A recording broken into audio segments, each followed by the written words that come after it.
और जब 1857 की हम बात करते हैं तो जो ब्रिटिश इतिहासकार हैं जी वो हमेशा ये लिखते हैं इस 1857 की क्रांति के विषय में कि एक तो ये अचानक हो गया था, इसकी कोई प्लानिंग नहीं। जी पर मेरठ ये बताता है कि वो अचानक नहीं हुआ, जी और मेरठ ये भी बताता है कि उसकी बाकायदा एक प्लानिंग थी।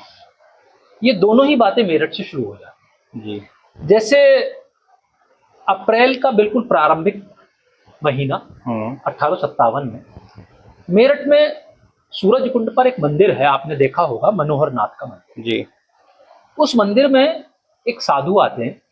साधु के साथ लगभग 100 से 150 लोग होते हैं। उनके साथ हाथी होता है, उनके साथ रथ होते हैं, मतलब एक पूरा लाव लश्कर होता है, और वो आकर के सूरज कुंड में रुकते हैं। देखिए, किसी साधु का किसी शहर में आना कोई सामान्य बात है, कोई असामान्य बात नहीं है भारतवर्ष में। जी परंतु होता क्या है मेरठ में? मेरठ में उस सूरज कुंड पर जो साधु हैं, उनसे जो मिलने वाले लोग हैं, वो अंग्रेजी सेना के भारतीय सिपाही हैं। जी वो आकर के मिलते हैं, वो आकर के बातचीत करते हैं। तो उनका मिलना अप्रैल के महीने में एक साधु से आकर के ये ये बताता है कि वहां कोई प्लानिंग हो रही है, जी वहां कोई योजना बनाई जा रही है। क्योंकि आज भी अगर आप देखो भारतवर्ष में, अगर साधु किसी शहर में आकर के रहता है जी तो उससे मिलने को सैनिक नहीं जाता, सिपाही का आदमी कोई नहीं जाता, कोई वर्दी वाला नहीं मिलता, सामान्य लोग जाते, आम जन जाता आम जन जाते हैं। पर कौन मिलने आ रहे हैं? सैनिक मिलने आ रहे हैं।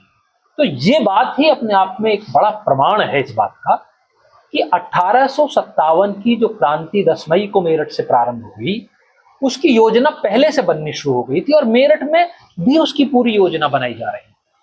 जो उनके साथ लोग आए थे, जो साधु के साथ अन्य साधु आए थे, वो गांव में जाते थे, जी गांव के आसपास के लोगों को जागृत करते थे, उस क्रांति के विषय में चर्चाएं की जाती थी, बैरकों में चर्चा की जाती थी। रोटी और कमल आप जानते जी हैं, ये दो प्रतीक रहे हैं जिसने इस क्रांति को जन सामान्य तक पहुंचाने का काम किया। जी तो मैं ये मानता हूं कि 1857 की क्रांति न तो अचानक हुई, न ही ऐसा नहीं है कि इसके पीछे योजना नहीं थी, बाकायदा योजना भी थी, और पूरी तरह से सुनियोजित तरीके से इस क्रांति को किया।